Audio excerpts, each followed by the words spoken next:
আপনার কিচ্ছু বলতে হবে না, যা বলার ঘটক আমাকে সব বলছে। যার 15 বিঘা জমি 3টা বাড়ি, সে আবার কি বলবে? আমি তো সব পেয়ে গেছি, তাই না? না ঠিক আছে, না না, আবার কিছু বলতে হবে? আমারও লজ্জা দিয়েন না বাবা। তারপরে যদি না না না শ্বশুর আব্বা, লজ্জা দিবেন না, আপনাকে আর কিচ্ছু বলতে হবে না। আপনি কষ্ট করে আপনার মেয়েকে আমার হাতে তুলে দেন। না ঠিক আছে, আহ, যেহেতু বিয়ে পড়ানো হয় নাই, তোমরা কাজের অফিসে বিয়ে টিয়ে পরে। সবে হবে, তার আগে একটা ফরজকার আদায় করতে হবে। ওকে নিয়ে আমি রেজিস্ট্রি অফিসে যাব। চলো গিন্নি। রেজিস্ট্রি অফিসে কেন যাব?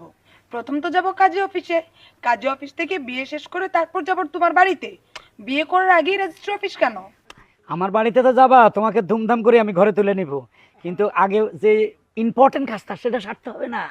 এই যে তোমার বাপের 15 বিঘা জায়গা, 3টা বাড়ি, এগুলা যদি আমার নামে রেজিস্ট্রি না করে দাও, হুট করে যদি এই মুহূর্তে সে মারা যায় স্টক করে, তো এগুলো সরকার নিয়ে যাবে।